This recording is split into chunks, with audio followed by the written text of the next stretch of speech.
नमस्कार मित्रांनो, स्वागत आहे तुमचं मराठी मनोरंजन कट्टामध्ये।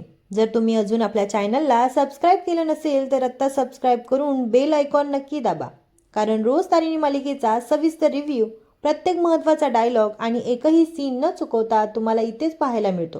त्यामुळे हा व्हिडिओ शेवटपर्यंत नक्की बघा, कारण शेवटी असा ट्विस्ट आहे जो पुढच्या भागाची उत्सुकता प्रचंड वाढवणार आहे। चला तर मग पाहूया आजच्या तारिणीच्या भागात नेमकं काय घडलं। आजच्या भागाची सुरुवात होते युवराजपासून। युवराज हातात खूप साऱ्या फाईल्स घेऊन बाहेर जात असतो। तेवढ्या चेतना काकू त्याला थांबवतात आणि विचारतात, अरे युवराज, कुठे चाललायस एवढ्या फाईल्स घेऊन? युवराज शांतपणे म्हणतो, ह्या सगळ्या फाईल्स इनकम्प्लीट फाईल्स आहेत, त्या पूर्ण करायला घेऊन चाललोय। इतक्यात चेतना काकू म्हणतात की युवराज, तुला बरं वाटतंय ना? तुला ताप वगैरे तर आला नाही ना? इतक्या तिथे निशी येते। ती हसत म्हणते, याला काही ताप वगैरे आला नाही, तो एकदम ठणठणीत आहे। आता यापुढे हा चांगला वागणार आहे। आतापर्यंत जो काही उडाणटप्पूपणा युवीने केला होता तो आता मन लावून काम करणार आहे। हे ऐकून चेतना काकूही हसायला लागतात। त्या म्हणतात, खरंच? बरा आहेस ना? तुला काही झालेलं नाही ना? एवढा बदल कसा काय झाला? यावर युवराज म्हणतो, आतापर्यंत माझ्याकडून खूप काही चुका झाल्या, पण आता मला त्या सुधारायच्या आहेत। आता मी मन लावून काम करणार। चेतना काकू लगेच म्हणतात, झेपेल ना तुला हे सगळं? युवराज होकार देतो, पण त्याचवेळी चेतना काकू त्याला एक महत्त्वाची गोष्ट सांगतात, केदारकडून शिक, त्याच्यासारखं काम करायला शिकलास तर तुझाच फायदा होईल। हे ऐकताच युवराजच्या चेहऱ्याचा आनंद गायब होतो। त्याला ते बोलणं अजिबात आवडत नाही आणि तो काहीही न बोलता तिथून निघून जातो। यानंतर आपल्याला केदार आणि तारिणीचा सीन पाहायला मिळतो। दोघं घरात येत असतात, पण दाराजवळ येताच केदार अचानक थांबतो। तारिणी विचारते, काय झालं? आत का जात नाहीस? केदार भाऊक होऊन म्हणतो, आज जायला काही प्रॉब्लेम नाही, पण बाबा आजारी आहेत आणि कौशिकीताईंनी सांगितलंय, त्यामुळे मला त्यांना भेटताही येत नाही। तारिणी त्याला धीर देत म्हणते, फक्त 2 दिवसाचीच तर गोष्ट आहे, बाबा तुला नक्की समजून घेतील। त्यांना माहिती आहे तुझं त्यांच्यावर किती प्रेम आहे। तेव्हा केदार हसतो आणि म्हणतो, तू सुद्धा त्यांची किती काळजी करतेस, त्याबद्दल तुझं धन्यवाद। दोघेही हसतात आणि घरात जातात। दुसरीकडे दयानंद खांडेकर त्यांच्या रूममध्ये असतात। त्यांच्यासोबत पद्मिनीही असते। दयानंद म्हणतात, केदार आणि तारिणी आले असतील तर त्यांना मला भेटायला पाठव। पद्मिनी म्हणते, आधी तुम्ही स्वतःची काळजी घ्या, बाकीच्यांची काळजी नंतर करा। ती त्यांना औषधं देते, पण दयानंद पुन्हा युवराजचा विषय काढतात। ते म्हणतात, आधी युवराजला चांगल्या गोष्टी शिकव। पद्मिनी लगेच मुलाची बाजू घेते, हो त्याच्याकडून चुक्या झाल्या असतील, पण आता तो बदलतोय, आपण त्याच्यावर विश्वास ठेवायला हवा। पण दयानंद यासाठी तयार नसतात। ते स्पष्ट शब्दात सांगतात, छोटंसं काम दिलं तरी त्याने खोटा साक्षीदार आणला, अशा मुलाला मोठी जबाबदारी दिली तर कंपनीच विकून टाकेल। पद्मिनी पुन्हा म्हणते, विश्वास ठेवलाच नाही तर तो स्वतःला सिद्ध कसा करणार? दयानंद ठामपणे उत्तर देतात, विश्वास कमवावा लागतो, फक्त खांडेकर अण्णाव लावलं म्हणून कंपनीची जबाबदारी देता येत नाही। शेवटी ते स्पष्ट शब्दात सांगतात, जोपर्यंत युवराज खरंच बदलला मला दिसत नाही, तोपर्यंत मी त्याच्यावर विश्वास ठेवणार नाही। हे ऐकून पद्मिनीच्या चेहऱ्यावरचा राग स्पष्ट दिसून येतो। दुसरीकडे केदार आणि तारिणी बाबांसाठी नारळ पाणी घेऊन आलेले असतात। तेवढ्या चेतना काकू येतात। त्या म्हणतात, बरं झालं नारळ पाणी आणलंस, नाहीतर मी ऑर्डरच करणार होते। पण केदारला बाबांना भेटता येत नसल्याचं दुःख असतं। चेतना काकू म्हणतात, मी भाऊजींना सांगते हे नारळ पाणी तू आणलं आहेस। पण केदार लगेच त्यांना थांबवतो, नको काकू, आता काहीही सांगू नका, बाबा पूर्ण बरे झाल्यानंतर सगळं सांगू। चेतना काकू त्याला धीर देतात, काळजी करू नकोस, लवकरच तुमची भेट होईल। यानंतर किचनमध्ये एक मजेशीर सीन पाहायला मिळतो। निशी किचनमध्ये उभी असते। चेतना काकू विचारतात, काय करतेस? निशी म्हणते, आज माझ्या युवीसाठी काहीतरी बनवणार आहे। चेतना काकू हसायला लागतात, तू आणि किचनमध्ये? तुला साधी कोशिंबीरही करता येत नाही। निशी म्हणते, मी गाजराचा हलवा करणार। हे ऐकून चेतना काकू अजूनही हसतात। शेवटी त्या म्हणतात, चल हलवा नको, साधा ग्रीन टी बनव। कसे बसे ग्रीन टी तयार होतो आणि निशी तो घेऊन युवराजच्या रूममध्ये जाते।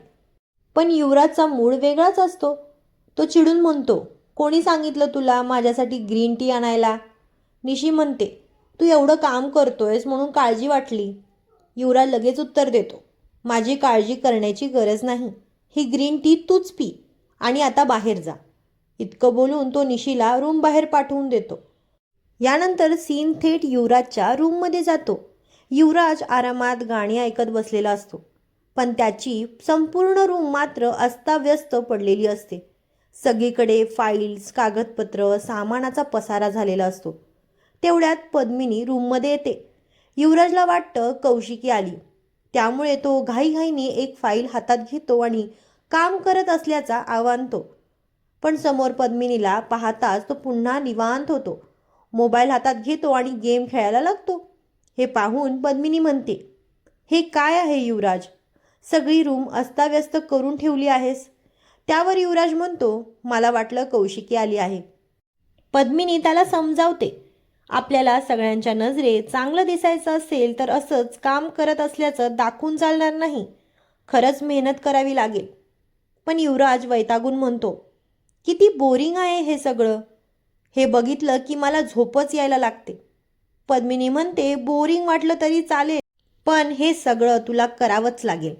तारिणी आणि केदारने मेहनत करून सगळ्यांचा विश्वास जिंकला आहे.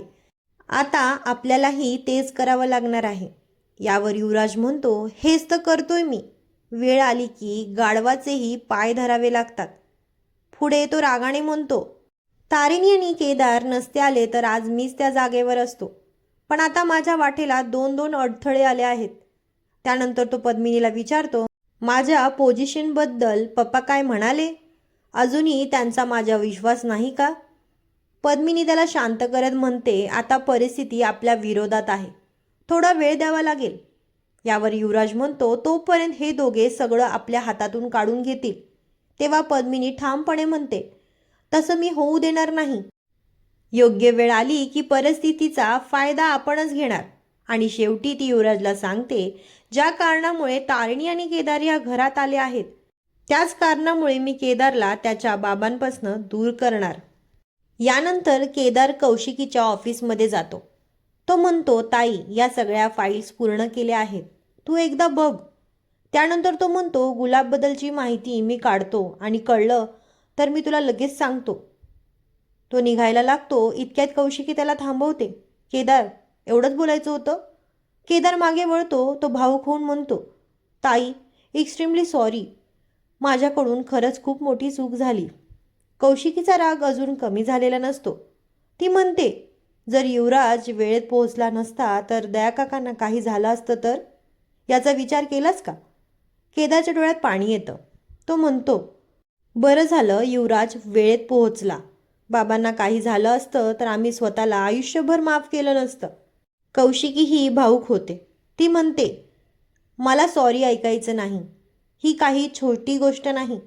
ती पुढे म्हणते, मी लहानपणी आईबाबांना गमावलं. दयाकाकांनी मला आईबाबांचं प्रेम दिलं. त्यांना काही झालं असतं तर मी पुन्हा एकदा माझं सगळं गमावलं असतं. त्यानंतर ती केदारला सांगते, खूप वर्षांनी तुला बाबा मिळाले. त्यांची काळजी घे.